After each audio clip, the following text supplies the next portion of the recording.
في رمضان يحلو الحديث عن الطعام. تعالوا لنتعرف على أكثر الأكلات الرمضانية انتشاراً، فوائدها، مضارها، وكيف يمكن إعدادها بطريقة أفضل. تقارير خاصة مع سارة الدندراوي يومياً على شاشة العربية.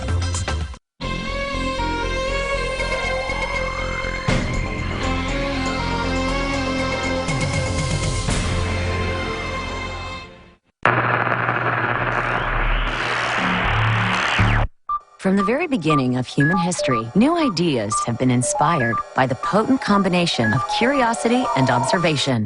In today's technological world, everything you touch, use, see, or do, from striking a match to sailing, railing, emailing, flying, cutting, drying, tying, threading, sledding, trucking, chucking, plucking, timing, climbing, rhyming, typing, swiping, piping, wiping, tracking, cracking, jacking, texting, requesting, talking, walking, chalking, or watching this show is possible because someone, somewhere, observed, experimented, and transformed what was once just an idea into a useful and powerful tool. As incredible as these innovations and inventions are, they may soon pale next to what these explorers, past and present, have discovered and are uncovering. By peering into and probing the depths of the most powerful, and weird universe imaginable. The quantum universe, a paradoxical realm of seemingly unlimited potential, where fascinating phenomena are being harnessed and developed into new technologies that may alter the world as you know it. Journey into this weird and progressively wired world with the Quantum Tamers.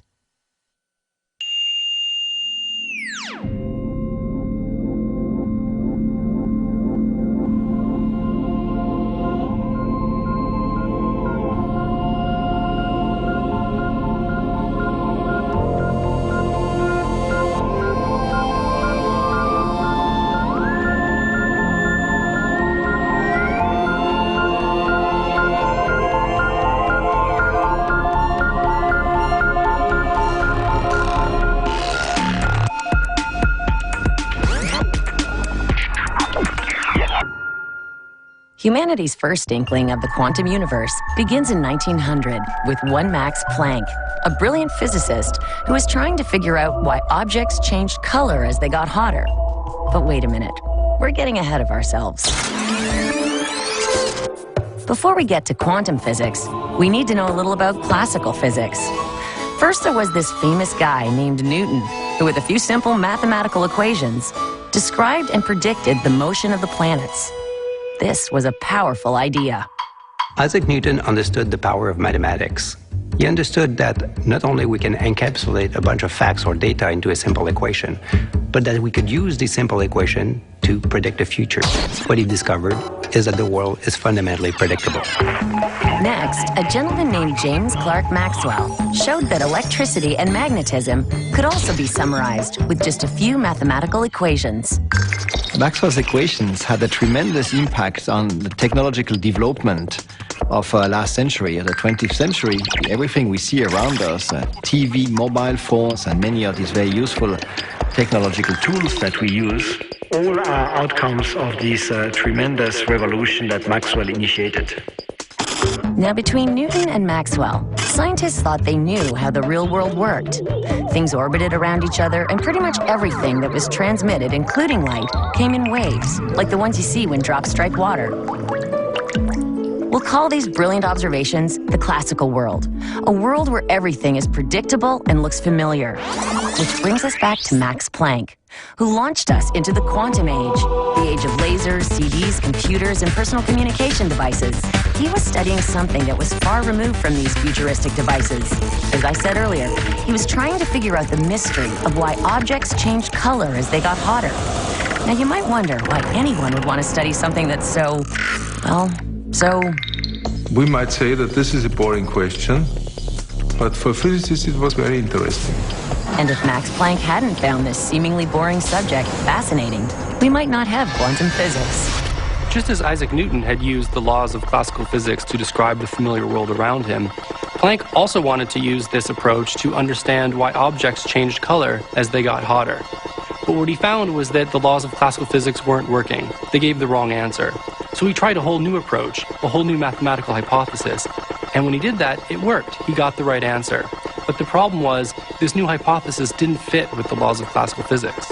Planck had provided an extremely accurate explanation, but he did not believe it himself. The first person to take Planck's idea serious was a young patent clerk at the Swiss Patent Office, Albert Einstein, whom nobody knew at that moment. Einstein figured out something that Max Planck couldn't believe, that light is not just a continuous wave. Sometimes it behaves like a particle. Physicists call this wave-particle duality. One of the greatest intellectual achievements of Albert Einstein, the one he got a Nobel Prize for, was to realize that light acts as if it came in pieces, in chunks, quanta. Quanta of light are called photons. The inkling of that came before in the work of Max Planck, but in his work it was just a mathematical artifice. Einstein realized it's just not mathematics, it's really physics. And he drew consequences and explained experiments which could not be explained with waves. Einstein's work marked a major turning point in the development of modern physics. Then in 1913, Niels Bohr started filling in the quantum picture by explaining the structure of the atom using these simple equations. Okay, maybe not so simple if you don't speak math. Bohr was able to explain the properties of atom using quantum mechanics. He used a model called the planetary model, which is similar to the Earth going around the Sun, where, in the case of atom, it is the electron going around the nucleus. But Bohr's math showed him that electrons didn't orbit the nucleus of an atom in quite the same way that planets orbit the sun. Instead, they could orbit the nucleus only at certain specific distances, something quantum physicists call discrete distances, or quantization. And this was deeply unsettling to a generation of physicists who had been brought up on the notion that things change smoothly. For example, the way the moon circles the Earth and the Earth circles the sun. But Bohr's postulation assumed that electrons behaved like particles. It took French physicist Louis de Broglie to show that atomic orbits can be explained by assuming that electrons, normally thought of as particles, can also behave like waves. But each of these postulations on their own didn't provide the entire picture, and the quantum conundrum had disconnected dots that went from Planck to Einstein to Bohr and then to de Broglie. What was needed was a theory to connect those dots and clarify how a wave could act like a particle and a particle could act like a wave, to explain the mystery of the wave-particle duality of light and matter. And in 1925, Erwin Schrödinger formulated the now famous equation that bears his name. Schrödinger's equation really laid the foundation for what became a full theory of quantum mechanics. And this new theory not only gave scientists a universal recipe for understanding all of the previous quantum phenomena, but it also gave scientists a systematic way to explore the atomic world to find new quantum effects, unexpected ones. Ultimately, the quantum theory gave scientists what is probably the most accurate and most powerful theory ever devised by humanity. While the discovery of quantum theory was enormously useful as a scientific tool and made many of our modern-day technologies possible, it actually raised more questions than it answered. Many of these questions are illustrated by the famous double-slit experiment, an experiment that, to this day, sets physicists' hearts aflutter. The double-slit experiment is actually a metaphor for saying wave-particle duality. What does it mean? In classical physics, we have waves, like sound waves or electromagnetic waves. And we have also particles like billiard balls. After quantum mechanics, a particle, like an electron, can also sometimes behave like a wave. The double-slit experiment is so exciting to physicists and so interesting to everyone interested in quantum mechanics because it contains the essence of quantum mechanics.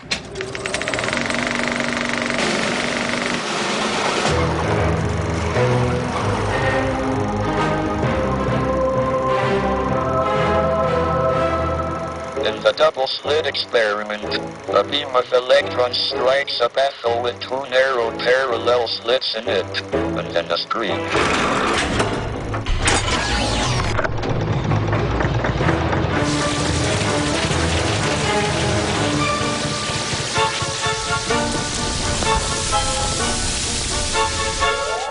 When we do this experiment with the lights on, nothing unusual happens. the electrons form the same pattern on the screen that you would expect for spitballs or wads of gum or even tomatoes. But when we turn the lights off, something very surprising happens.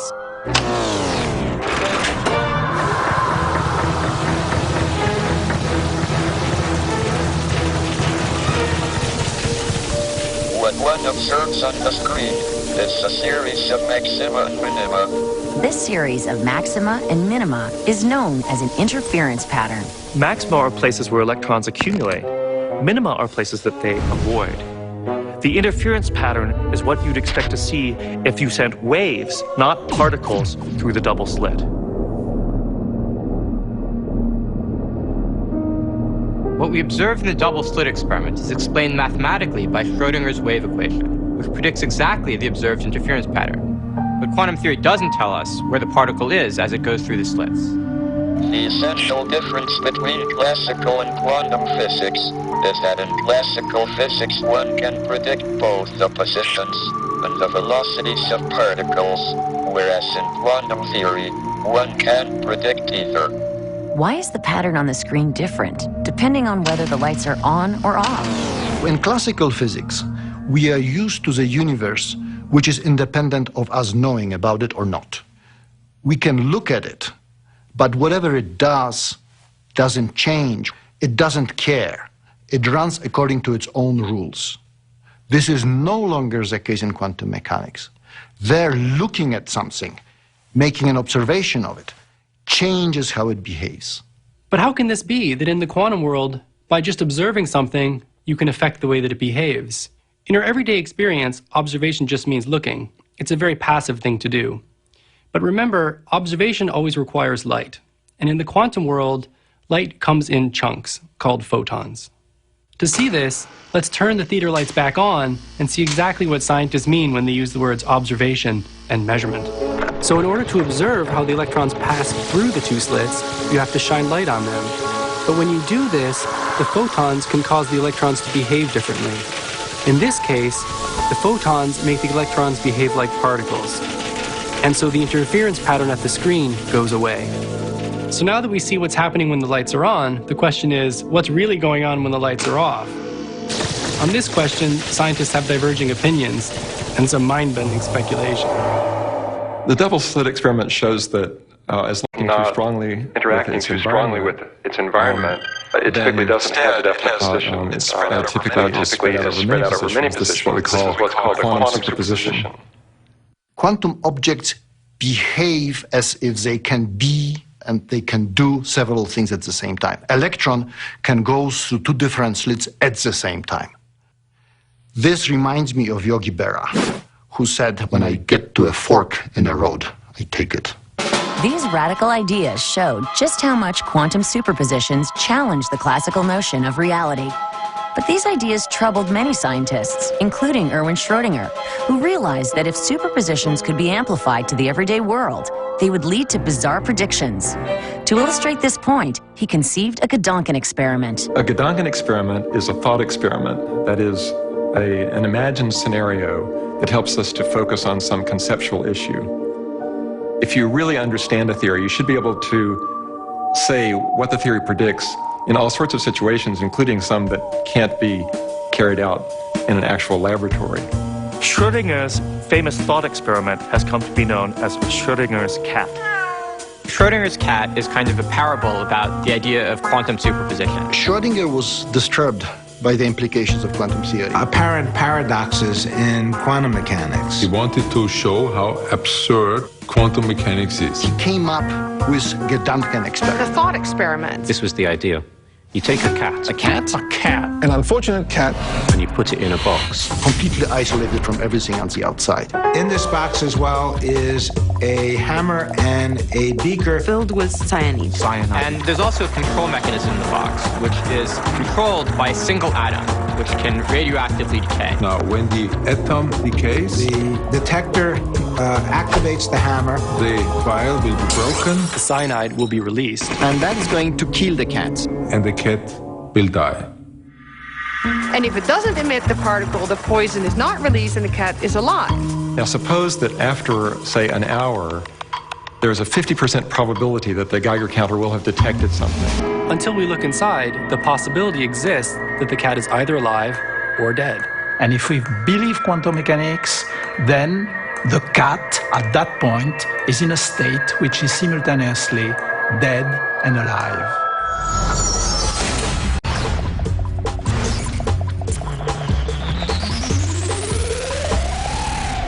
Schrodinger's point was that it's absurd to think that the cat is somehow simultaneously dead and alive just because it's described by a superposition.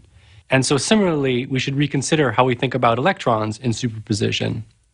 One answer you could give is to refuse to answer the question. You could say, well, quantum theory is just a set of rules for making calculations to tell you where you're going to detect light, and that's all. This is a so-called shut up and calculate school. All these different sorts of answers have been given by different physicists. There's no general agreement, and it'll probably be a long time before there is.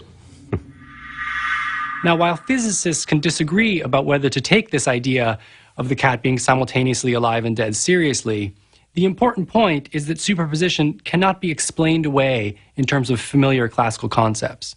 And this is exactly what makes quantum mechanics so intriguing. Like Schrödinger, Einstein continued to be puzzled by this apparent paradox.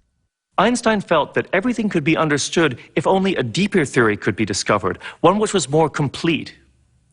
To make his point, he came up with a new Gedanken experiment with his colleagues Boris Podolsky and Nathan Rosen at Princeton. They showed that certain combinations or superpositions of particles could combine in a bizarre and counterintuitive way that could not be explained by classical mechanics. The result is what's called the Einstein-Podolsky-Rosen, or EPR, paradox. The thesis itself was somewhat difficult for the layperson, and perhaps even for scientists, to understand. Ready? Okay.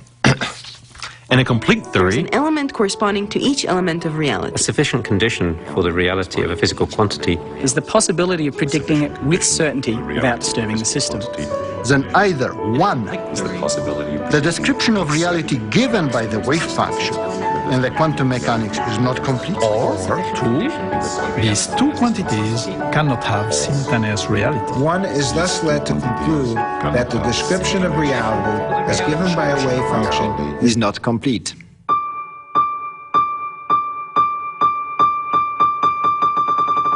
So what does this fairly dense statement mean? According to quantum mechanics, it's possible for two particles to be so tightly intertwined that they form a single system in which neither particle has a quantum state of its own. What Einstein, Podolsky, and Rosen said is, okay, let's take a pair of particles like that and separate them very far, maybe light years apart. Then imagine an observer over here measuring particle A, and thereby giving it a state which it did not have before. The key point is that when that measurement is made, it also determines the state of particle B, a state which, according to standard quantum mechanics, did not exist previously. For Einstein, this was impossible. How could a measurement over here affect something instantaneously that's light years away? So he and his collaborators concluded that the state of particle B must have existed previously, and therefore that quantum mechanics was incomplete. The idea of making a measurement over here and having it change something over there is what Einstein would have called spooky action at a distance. Einstein believed that the world should be ultimately knowable, that there should be a reality out there. And quantum mechanics defied that. It didn't work this way. Einstein did not like that. That sparked his comment, God does not play dice with the universe. Many early quantum physicists, including Einstein, hoped that a deeper theory would be free of the apparent contradictions of quantum mechanics. Some scientists hoped that the weird quantum elements were just going to go away.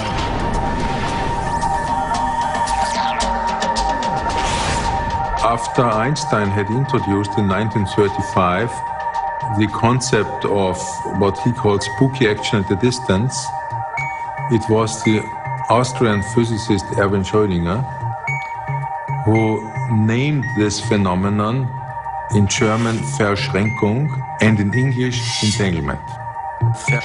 The point is that Verschränkung is a better way to call this. Verschränkung is something like this.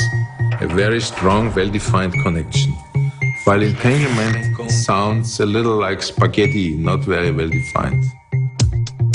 Suppose we think of two entangled particles as a pair of dancers. If the dancers can't see or talk to each other while they're dancing, it is possible, though difficult, for them to remain in sync. They can do it only if they pre-rehearsed which dance moves to follow and so on. Einstein hoped that the properties of entangled particles could be described in the same way, that the correlated way in which the two photons react to any possible measurement could be explained by having the measurement results predetermined. But Einstein was wrong. We now know that entanglement is a connection between particles that's stronger than any that can be shared using classical physics. These quantum curiosities, of which entanglement was the oddest, puzzled researchers for over a quarter of a century. In 1964, Irish physicist John Bell designed an experiment to actually test what Einstein thought was impossible. The Einstein-Podolsky-Rosen paper of 1935 was basically ignored for the first 30 years of its existence. Then John Bell came and showed that a basic, simple explanation of entanglement is not possible.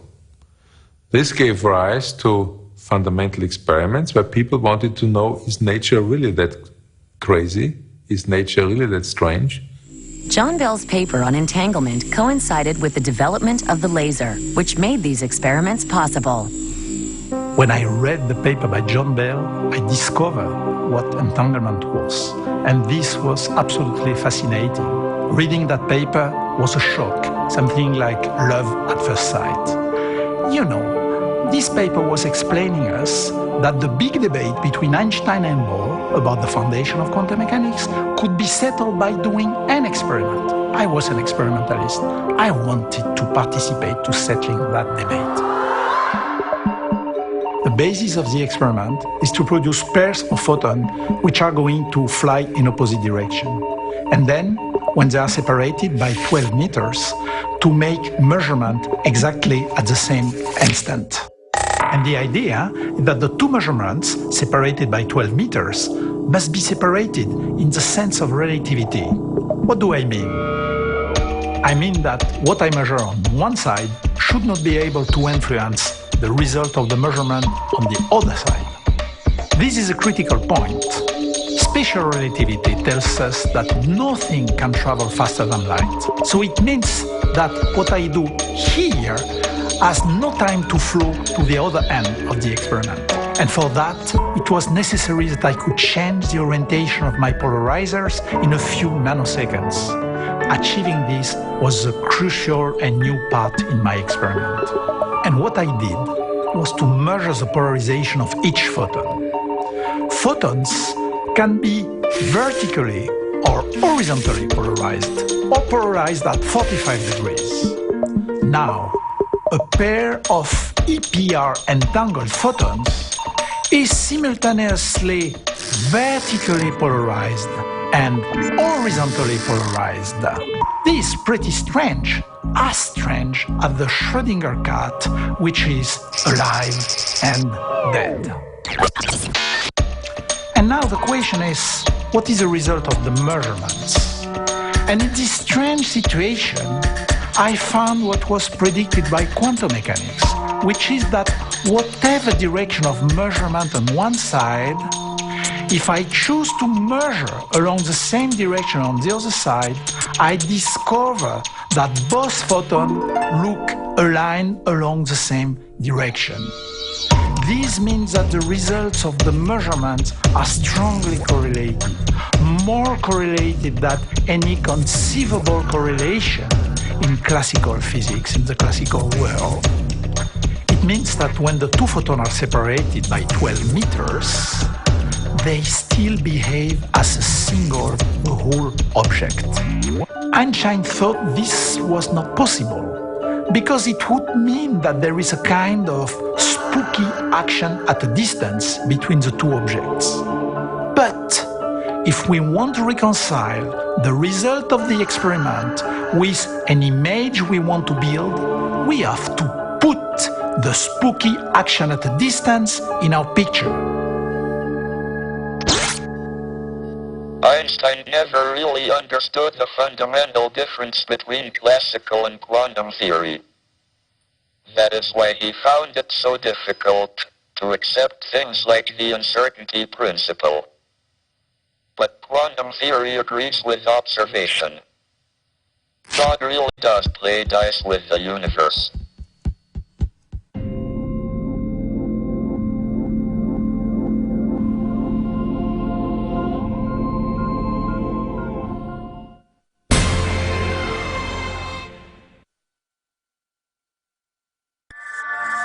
إغلاق السوق الكويتي من الأحد إلى الخميس 12:30 على شاشة العربية.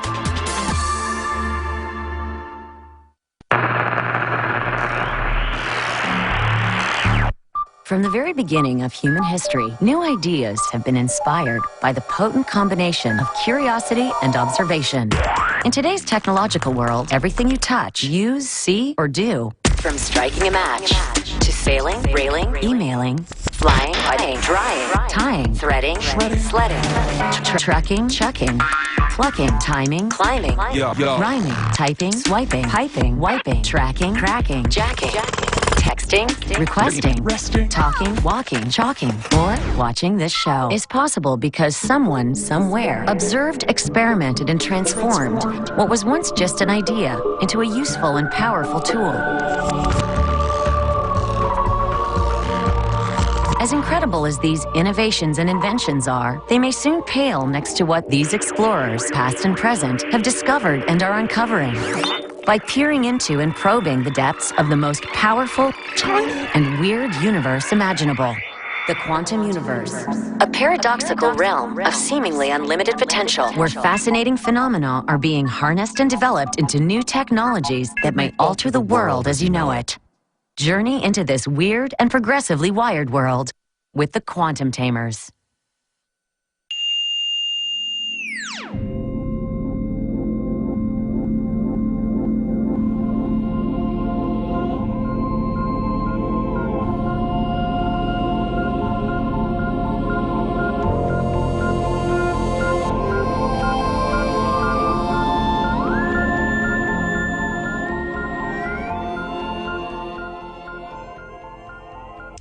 Before John Bell and later Alain Aspect came along, all we could ever really do was just argue about the weirdness of quantum mechanics.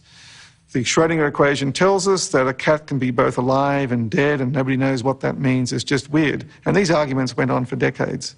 What John Bell did was put some mathematics and some quantities around the quantum weirdness, and what Alain Aspect did was come along and verify those measurements in the laboratory. So in essence, between John Bell and Alain Aspect, we were able to measure the weirdness of quantum mechanics. Alain Aspect's experiments established that these quantum effects were real, even if it wasn't clear how to make sense of them using our normal way of thinking. What's more remarkable is that these experiments inspired a generation of scientists to ask, how can these weird quantum features be useful? Quantum mechanics gives us a phenomenally accurate description of the behavior of light and matter. This understanding helped 20th century scientists and engineers develop all sorts of technologies, including, for example, the laser and the transistor, which are at the core of our electronic world. These relatively large-scale quantum devices function without, in any overt way, exhibiting the weird aspects of quantum mechanics that we've been talking about. These familiar technologies are all products of the first quantum revolution. But now a second quantum revolution has arrived, based on two major developments. First is the technological ability to directly control the weirdness of the quantum world, including superposition and entanglement. And the second is the rise of the information age. So ready or not, here comes quantum information, or QI if you're texting. Well, what got me thinking about quantum information was in 1985 I came across a paper by the American physicist Richard Feynman in which he talked about the possibility of computers operating on quantum principles. And this came like a bolt from the blue for me, because up until that point I was more accustomed to thinking of information in very abstract terms. In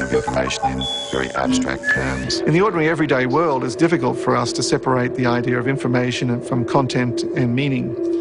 But we can get an idea of why information is physical if we think about, for example, what we would do if we were asked to point to information. And we would always point to a piece of paper with marks upon it. We might point to an optical fibre. We might point to a hard disk. In the case of a hard disk, we can see that information really does have some physical content. For example, when you want to store some information on a hard disk, you have to pay real money. You have to go out and buy, say, a 100 gigabyte disk. It doesn't matter what the information actually is, but the fact that there's a certain physical quantity there that you pay real money for tells you that in reality information is physical. For example, I'm talking to you now. Information is being conveyed using sound. I could write a letter, and the information would be stored as ink and marks on paper. Once you get the idea that information is physical, you then begin to wonder whether the laws of physics either constrain how information can be processed, or, in the case of quantum physics, gives you a completely new mechanism for processing and communicating information. This is information. The proper use of it can bring a new dignity to mankind. Now you're wondering, classical information, quantum information, there's a difference? There is, and it all starts with the humble bit. A bit is a fundamental unit of information, of classical information. It is encapsulated into physical system which can have two states, either something which is on or off, something which is charged or discharged, or something which is here or there, or, in mathematical terms, a 0 or a 1. In the quantum world, we have quantum bits, or for short, qubits. And these qubits can be in superposition of being in 0 and 1 at the same time. And it's the ability to manipulate the world at that level of quantum weirdness, of quantum superpositions, that enables us to do computational tasks in quantum mechanics that are impossible, or at least very difficult, using conventional computers. Our technologies are already approaching the boundaries of quantum information, and our transistors are approaching the size of a quantum bit or a qubit. And we have called this Moore's Law in honor of the founder of Intel, who predicted it 20 years ago.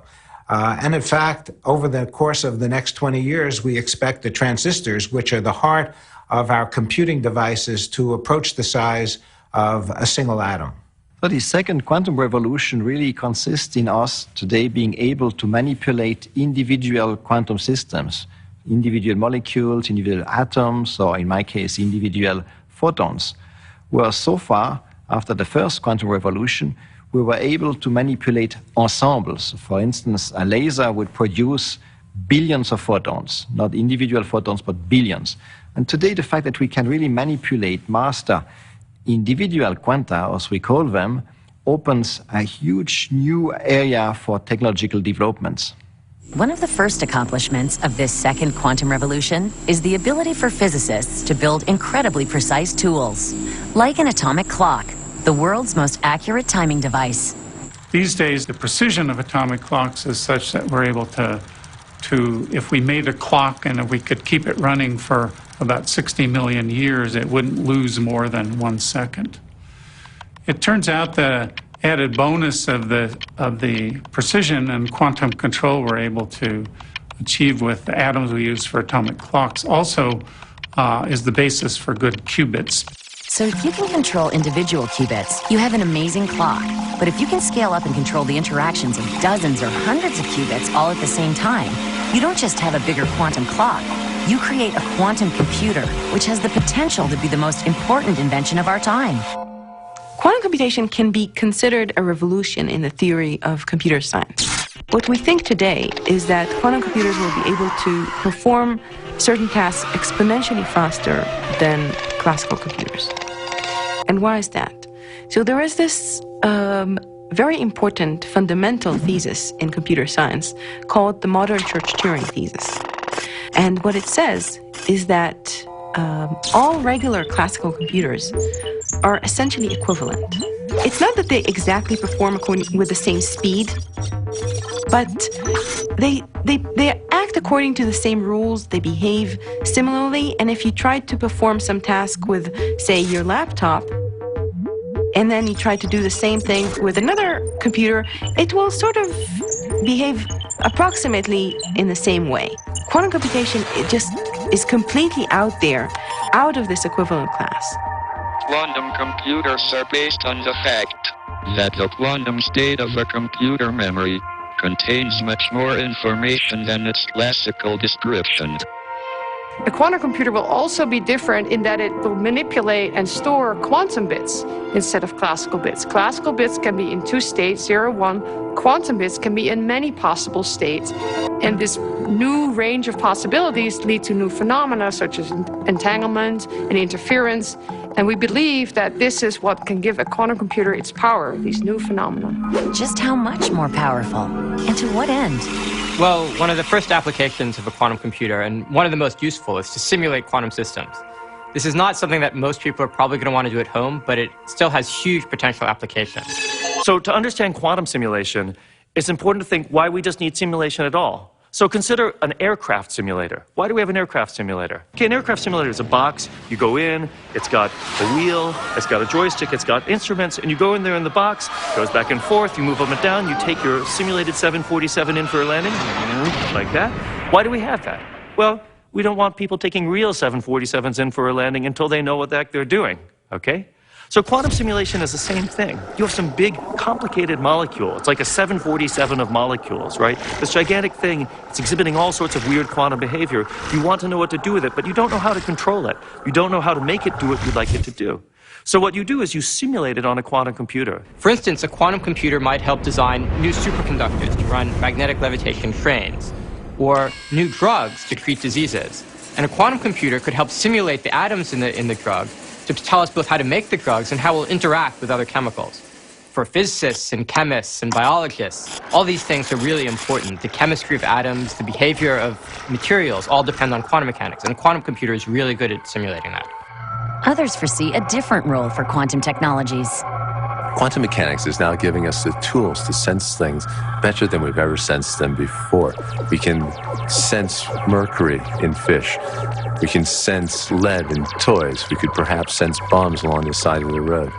Using quantum mechanics, we can make the sensors more robust, more precise, more sensitive, and we can compact the sensor. We'll be able to use these sensors broadly in an environmental setting. But what caused an explosion of interest in quantum computing was Peter Shor's discovery. Well, what I did was I showed that if you could build a quantum computer, which is a hypothetical computer that no one has managed to build yet, you could use it to factor large numbers. So if you take two numbers, say 3 and 5, and multiply them together, you'll get the number 15. Now, factoring is the reverse of that process. You start with the number 15, and you want to take it apart and say that it's 3 times 5.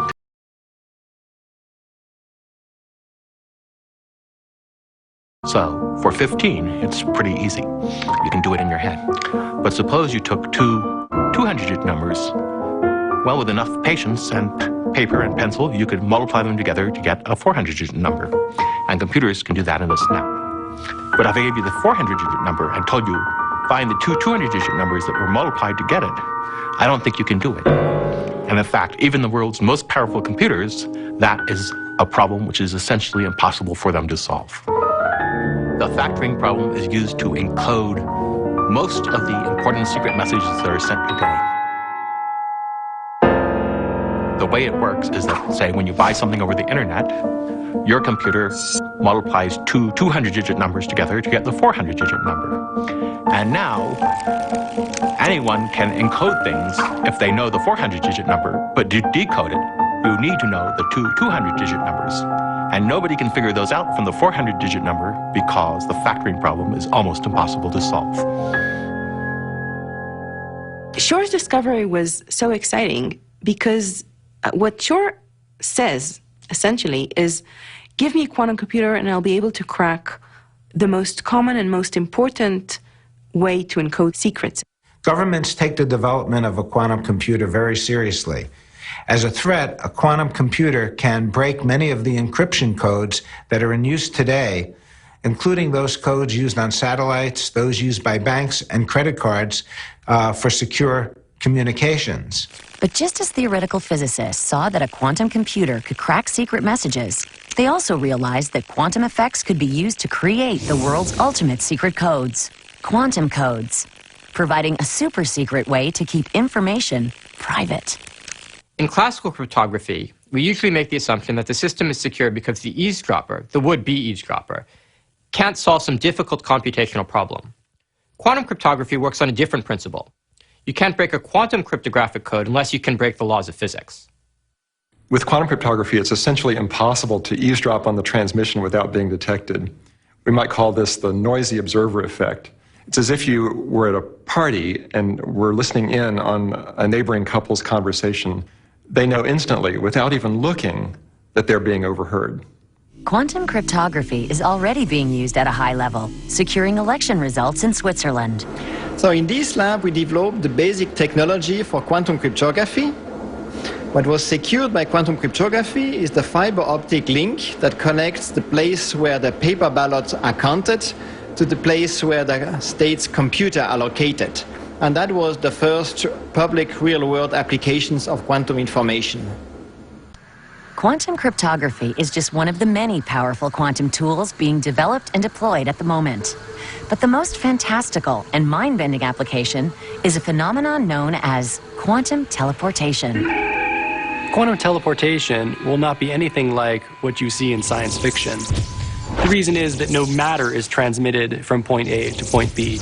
It's the quantum information that gets transmitted from point A to point B. Quantum teleportation is made possible by entanglement. One uses the entanglement of two photons to transmit the information from one over to the other one. In 2004, we did a quantum teleportation experiment across the river Danube.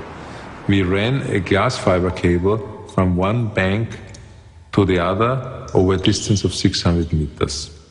This fiber ran through a sewer, and therefore we call it the third man experiment, remembering the movie The Third Man, which was staged in the sewers of Vienna, starring Orson Welles. This is the only movie where the theme is played by a zither. We create these entangled photons by shining a strong laser into a special crystal. And then a photon of higher energy can decay into two photons of lower energy, which are then entangled. We send one of the photons over to the other side of the river and keep the first one locally. This photon then meets a third one, the one to be teleported. By entangling these two, the quantum properties of the third one are transferred over to the particle on the other side of the river, and teleportation is finished.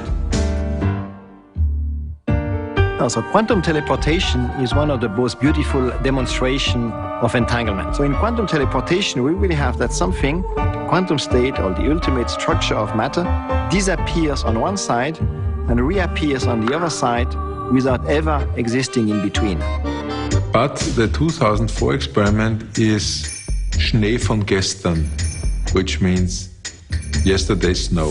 In the long run, we want to go up to satellites, that way establishing quantum communication on a worldwide scale. We now know the power of quantum information, but what will it take to realize the full potential of this technology? What will it take to build a quantum computer? The principles of quantum computing are well understood. It is only their implementation in practice that is difficult. There is no problem in principle with building quantum computer. That's very clear. We know how to put together strings of quantum operations on paper and how they will end up giving us a quantum computer. The problem is in translating it into real hardware. We don't know what a quantum computer is going to look like because we don't have a quantum computer yet. We have a theoretical model of a quantum computer, and we're seeking and testing physical devices that could implement our theoretical model. A quantum computer requires maintaining quantum superpositions to perform correctly.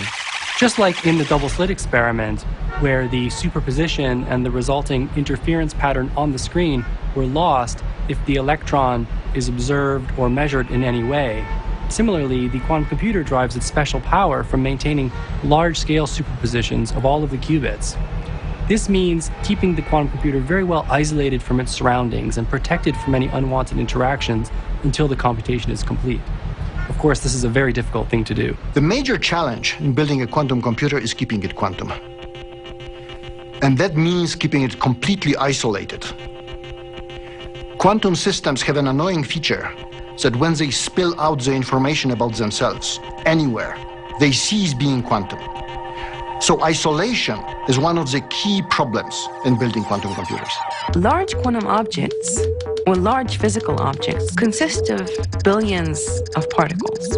Each of these particles is a quantum particle, but when large numbers of particles are put together, then each of these particles interacts with the environment.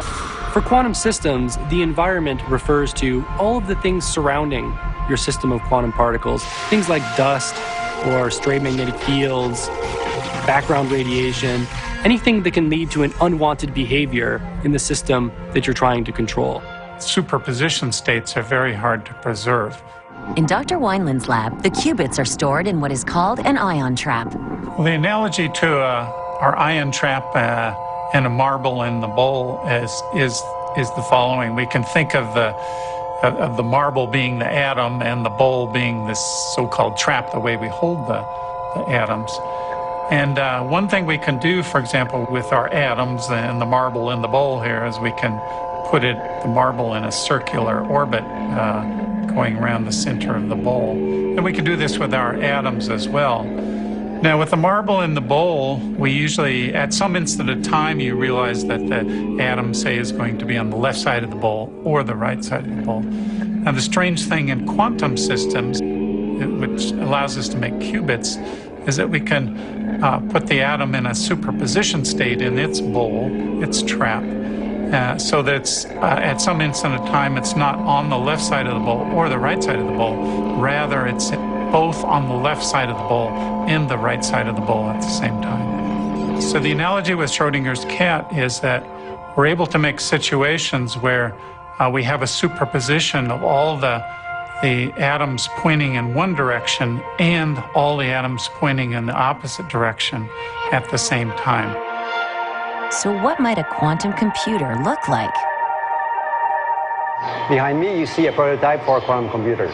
It's made of a very powerful magnet, which is made of superconducting material, which is bad at liquid helium at about -266 degrees Celsius. The qubit in that system are made of the small magnet inside of the nucleus of atoms.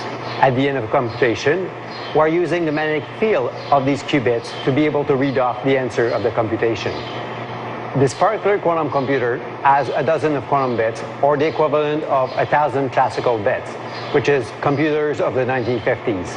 If we're able to build a quantum computer with about 60 or 70 quantum bits, then we'll be able to have a quantum computer which is more powerful than all classical computers combined on Earth. Today, scientists are pushing the limits of theory and experiment from blackboard to lab, harnessing the power of nature's mysterious quantum world, laying the foundation for a new era of discovery and innovation. I think that the kinds of devices, the kinds of effects we're talking about may very well have a huge impact on future technology and on the way people live their lives. But you won't catch me telling you exactly what's going to happen. However, I think the most important thing about the future is that now that we're learning how to talk with atoms in their own language, in the language of quantum information, we can talk with them and deal with them in ways we never have before. A wonderful possibility of transforming the way society works is to use superconducting transmission lines as a backbone for energy transmission. If you could use this quantum mechanical effect, which we can use, it's proven already, but if we could use it on large scale so that we could transmit power across the continent, then we could use renewable energy sources more efficiently, make the renewable energy sources where they're easy to engineer, and transmit the power to where we need it. I hope that this is going to happen soon. Certainly it could happen very soon. Sure, quantum mechanics is weird. So is the idea of human flight before we discovered how to build planes and rockets to counteract the effects of gravity. Now we are taking off into the quantum future. By understanding how atoms and elementary particles behave at the most intimate level, at the level which they speak to each other in the language of quantum information. We can tame those savage quanta. We can cooperate with them to construct new ways of processing information, new ways of computing and communicating that will transform our life in a radical fashion. This way of thinking about the world, of understanding it at the level of quantum information, has the potential to transform every technology that we possess. And by transforming it and by learning to talk with these atoms and elementary particles, we'll find a new place for ourselves in the quantum world.